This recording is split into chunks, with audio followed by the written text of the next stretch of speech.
আসসালামু আলাইকুম। হাসিনার ফাঁসির আদেশ, পলিটিক্যাল ইসলাম, ইসলামী পলিটিক্স, পলিটিক্সের ইসলামাইজেশনের দৃষ্টিকোণ থেকে আমি ব্যাখ্যা করার চেষ্টা করছি। বিশেষ করে তার প্রতি নসিহত পেশ করার চেষ্টা করছি। আমি কি খুশি আপনার ফাঁসির আদেশ শুনে?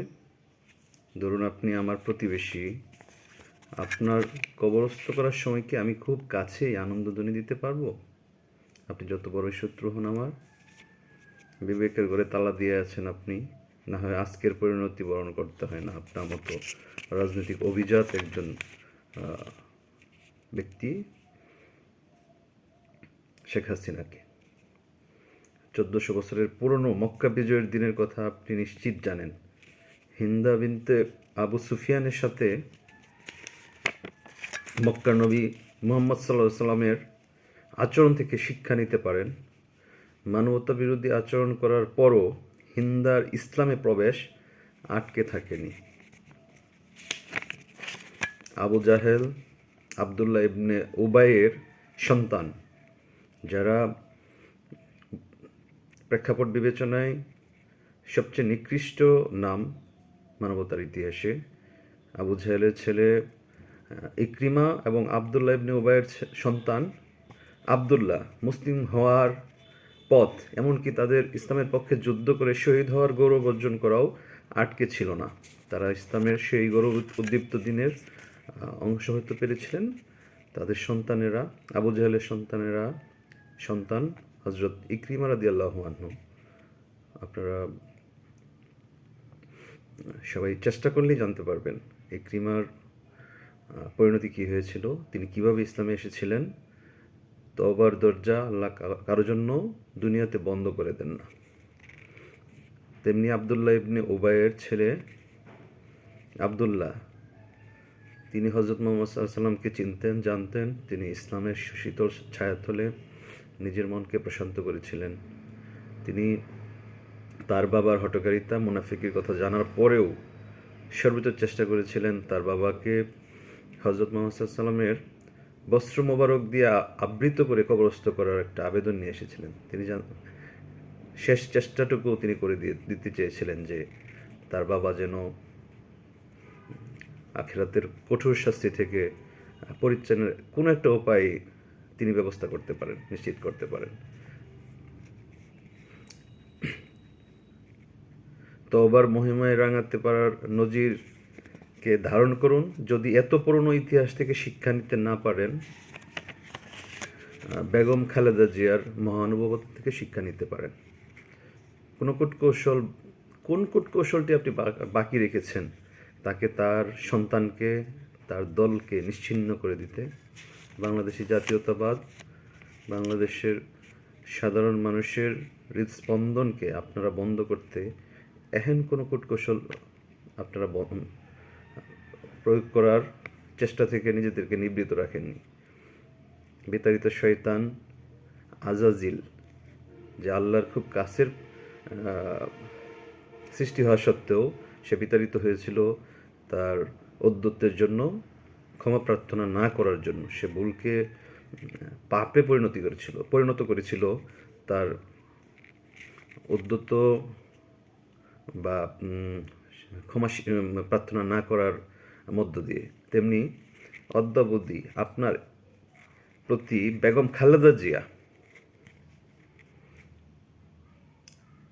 একটি নেতিবাচক শব্দ বের হয়নি তার পবিত্র জবান থেকে। আপনি কি এটি লক্ষ্য করেন না?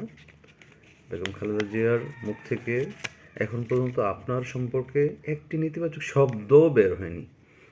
আমরা তাকে নির্যাতনের, নিপীড়নের, অত্যাচারের সর্বোচ্চ মাত্রা পার করে আসতে দেখেছি শুধু আপনার জেদের কারণে। সে বেগম খালেদা জিয়া, তিনি চাইলে গোপালগঞ্জের প্রতিটি ঘরে ঘরে লাশ উপহার দিতে পারতেন।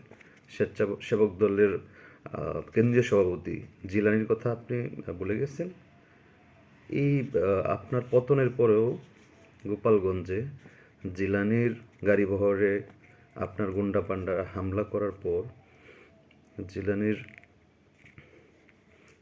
সহযোগী স্বেচ্ছাসেবক লীগের স্বেচ্ছাসেবক দলের নেতা নিহত হলেন, শহীদ হলেন। তারপরও আপনি হলে কি করতেন? আপনি তো একটা লাশের বদলে 10টি লাশ ফেলার মানুষ। কিন্তু বেগম খালেদা জিয়া মহানুভবতার এমন দৃষ্টান্ত স্থাপন করছেন যা পৃথিবীর ইতিহাসে বিরল। আমি অবাক হই, এত মহানুভব মানুষ যিনি আপনার বিপরীতে ছিলেন, আপনি তার কাছে কিছুই শিখলেন না। খুবই আফসোস আপনার জন্য। তওবা করুন, মানুষের কাছে ক্ষমা চান। আপনি নিচু এবং বর্বর, এতে কোনো সন্দেহ নেই। তবে বাংলাদেশের রাজনীতিতে আপনি অভিজাত একজন মানুষ। রাজনৈতিক ব্যক্তিত্ব হিসেবে আপনি অবশ্যই অভিজাত। সেই হিন্দাও রাজ পরিবারের সদস্যদের মতোই ছিলেন। তিনি সম্মানিত ছিলেন তার কওমে, তার উম্মাতে। যাক, আপনি তওবা করে সুপথে ফিরলে বেগম খালেদা জিয়ার সাথে পাল্লা দিয়ে এই বাংলাদেশের মানুষের জন্য কাজ করুন। কাজ করলে এ পৃথিবী বাংলাদেশি উন্নত সভ্যতার দিকে তাকিয়ে চোখে ঝাপসা দেখবে। কিন্তু আপনার সেই বোধোদয় হবে কি না আমরা জানি না।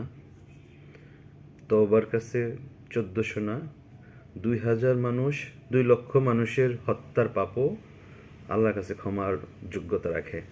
পৃথিবীতে এমন কোনো পাপ নেই যেই পাপের জন্য আল্লাহ ক্ষমা করেন না। সচেতনভাবে ক্ষমা চাইলে অবশ্যই আল্লাহ ক্ষমা করবেন। আর আপনি রাজনৈতিকভাবে অভিজাত একজন ব্যক্তিত্ব, আপনার অবদান কম নেই। আপনি দেশের মানুষের জন্য উন্নয়নের জন্য চেষ্টা করেন নাই, সেটা বলা আপনার জন্য অবিচার হবে।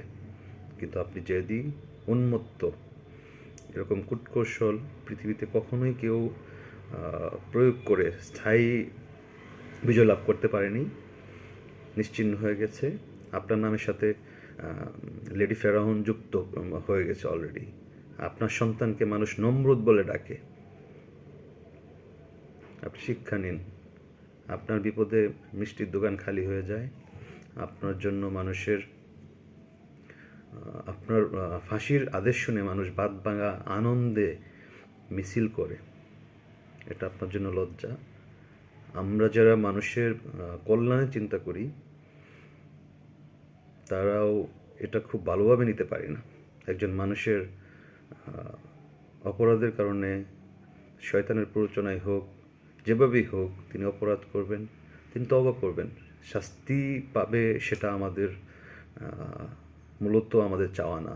কিন্তু আপনি সকল মাত্রা অতিক্রম করে নিজেকে শাস্তির জন্য অবশ্যম্ভাবী একজন ব্যক্তিতে পরিণত করতে চাচ্ছেন। আপনি আজাজিলের অনুসারী হয়ে যাচ্ছেন। আপনি আল্লাহর বান্দা হিসেবে ফিরে আসুন। তওবার জন্য দরজা সবার জন্যই খোলা। মৃত্যুর আগ পর্যন্ত তওবার দরজা খোলা। বাংলাদেশের মানুষ আপনাকে বিবেচনা করবে। আপনি যত বড় অপরাধী হন, হিন্দা যেহেতু ফিরে আসতে পেরেছিল, ইকরিমা আবু জাহেলের সন্তান, আবদুল্লাহ ইবনে উবাই যেমন মুসলমান হিসেবে মৃত্যুবরণ করতে পেরেছিলেন, ইমানদার হিসেবে, সাহাবী হিসেবে, শহীদ হিসেবে তারা মৃত্যুবরণ করতে পেরেছিলেন। আবু জাহেলের তুলনায় আপনি এত বড় অপরাধী না। তারপরও আপনার জন্য অনুশোচনা হয়, নিজেরা শূন্যতা অনুভব করি। আপনি থাকুন। আপনি বেঁচে থাকলে প্রতিযোগিতা করে খালেদা জিয়ার মতো আপনি গুণান্বিত হলে আপনারও গুণের অভাব নেই। সেগুলো যদি জাতির কল্যাণে ব্যবহার করতেন, 2জন মহিষী নারী পৃথিবীতে ইতিহাস সৃষ্টি করতে পারতেন একসাথে। আমরা আসলে সেটাই চাই। মানুষের জন্য কাজ করুন, তওবা করুন।